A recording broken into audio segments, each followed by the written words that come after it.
আসসালামু আলাইকুম সুপ্রিয় শিক্ষার্থীবৃন্দ, বিডি স্টুডেন্ট টিভির পক্ষ থেকে তোমাদেরকে স্বাগত জানাচ্ছি। বিশেষ করে জাতীয় বিশ্ববিদ্যালয়ের অনার্স দ্বিতীয় বর্ষ এবং ডিগ্রি লেভেলের শিক্ষার্থী এবং ঢাকার 7 কলেজের সকল শিক্ষার্থী যারা রয়েছে তাদেরকে, যারা নন মেজর এবং কম্পালসরি ইংলিশ কোর্সটি নিয়ে ভয়ে আতঙ্কে থাকো, তোমাদেরকে সহজ করার জন্য মাত্র 15টি ক্লাসে আমরা আমাদের এই আয়োজনটিকে সাজিয়েছি।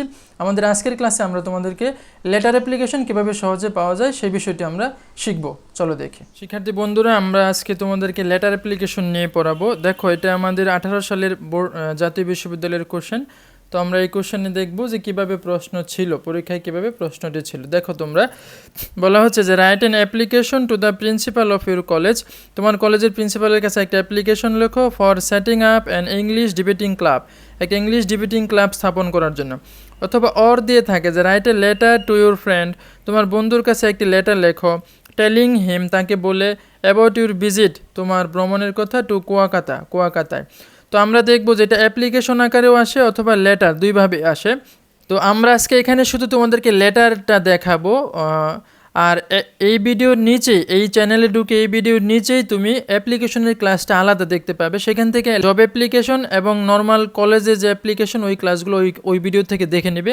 আর আমরা এখানে শুধু লেটার কীভাবে লিখতে হয় এটা দেখাবো। তো সাধারণত আমরা লেটার যেটা লিখে থাকি যে টু ইয়ঙ্গার ব্রাদার, ছোটো ভাইদের কাছে, অথবা ফাদার অথবা ফ্রেন্ড, এই তিনজনের কাছেই, মানে ফ্রেন্ডস অ্যান্ড ফ্যামিলি, নিজেদের কাছে ইনফর্মাল হিসাবে আমরা যেটা লিখি এটাকে আমরা বলি ইনফর্মাল লেটার। আর যেটা প্রতিষ্ঠানের লিখি সেটাকে আমরা বলি ফর্মাল লেটার। সেটার জন্য আলাদা লেকচার তোমরা দেখে নেবে। আর এইটা আমরা শুধু দেখাচ্ছি। দেখো, আমরা শুরুতে একটা তারিখ দিয়ে যে লিখতেছে তার নাম অথবা ঠিকানা এটা লিখে দিব। আমরা এই অংশটা এই পাশেও লিখতে পারতাম, তো এইভাবে লিখলে এটাকে বলে ব্লক স্টাইল, আমরা ব্লক স্টাইলে লিখতে পারবো।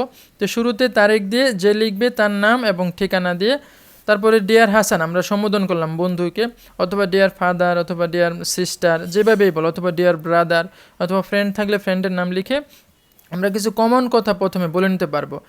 যে I have received your letter, আমি তোমার চিঠি পেয়েছি। Thank you for your letter, তোমার চিঠির জন্য তোমাকে ধন্যবাদ।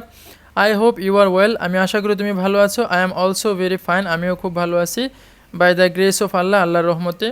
তারপরে আমরা দিতে পারি যে ইন ইউর লেটার, তোমার চিঠিতে ইউ ওয়ান্টেড টু নো, তুমি জানতে চেয়েছো অ্যাবাউট, এখানে যেটা প্রশ্ন আসবে সেটা দিতে পারবো। About my reading, about my preparation, যেটাই চাইবে ওরকম একটা আমরা দিতে পারবো। তারপরে বলবো now I am going to tell you about, তো এখন আমি তোমাকে বলতে যাচ্ছি। যেমন ধরো পিকনিকের কথা থাকলে অ্যাবাউট মাই পিকনিক, যদি প্রিপারেশান থাকে অ্যাবাউট মাই প্রিপারেশান, যে কোনো যেটা থাকবে উল্লেখ করে সেটা আমরা এখানে দিয়ে দিতে পারবো।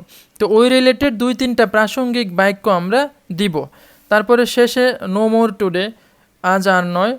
With best wishes to you, তোমার শুভকামনায়। ইউর লাভিং ফ্রেন্ড অথবা ইউর লাভিং ব্রাদার অথবা ইউর লাভিং সন, যেটাই দেওয়া একটা দিয়ে তারপরে নাম দিবে। তারপরে আমরা এভাবে একটি খাম এঁকে দিব, সেখানে ফ্রম এবং টু এভাবে দিয়ে ঠিকানা লিখে আমরা দিয়ে দেব। তাহলে আমরা এই ফরম্যাটে একটা চিঠি লেখার চেষ্টা করব। এইটুকু কমন লাইন আমরা মুখস্থ করে ফেলব। আর ভিতরের কয়েকটা লাইন শুধু আমরা প্রাসঙ্গিক আমাদের সিলেবাসে যেটা থাকবে, যেমন টাকা চেয়ে পিতার কাছে চিঠি লেখো, ছোটো ভাইকে উপদেশ দিয়ে চিঠি লেখো। যেমন বডিতে আমরা কি দিব, দেখো আমরা এখানে একটা দেখিয়েছি। হাউএভার, তোমার ছোটো ভাইকে যদি ড্রাগ এডিকশন থেকে ফিরে থাকতে বলো, তাহলে আমরা এইভাবে বডিতে লিখতে পারবো, মানে যে এই জায়গাটায় আমরা এই বডিতে দিতে পারবো। যেমন হাউএভার, যাই হোক, ইউ নো, তুমি জানো, taking drugs is a bad habit, ধরো ছোটো ভাইকে উপদেশ দিচ্ছ ড্রাগ নেওয়া একটা খারাপ অভ্যাস। ইট কিলস ওয়ান, এটা কাউকে হত্যা করে, স্লোলি বাট শিওরলি, ধীরে ধীরে কিন্তু নিশ্চিতভাবে। It leads a person to death, এটা একটা মানুষকে মৃত্যুর দিকে নিয়ে যায়। You are the only hope of the family, তুমি হচ্ছে আমাদের পরিবারের একমাত্র আশা।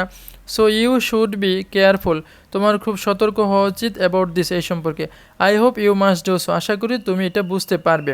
তো এইভাবে বডিতে আমরা 3-4টি বা 4-5টি বাক্য আমাদের সুবিধা মতো দিব, এলোমেলো না লিখে, আন্তাজি না লিখে, এভাবে দিয়ে আমরা শেষ করে দেব। তাহলে আমরা এইভাবে একটা চিঠি যেটাকে আমরা বলি আমাদের পরিবারের পরিজন, পিতা মাতা, ভাই বোন, বন্ধু, তাদের কাছে ইনফর্মালি আমরা এভাবে লিখতে পারি। আর অ্যাপ্লিকেশনের জন্য তোমরা পরবর্তী লেকচারটি দেখে নেবে। তো আশা করি সকলেই বুঝতে পারছো। পরবর্তী ক্লাস দেখার আমন্ত্রণ জানিয়ে শেষ করছি।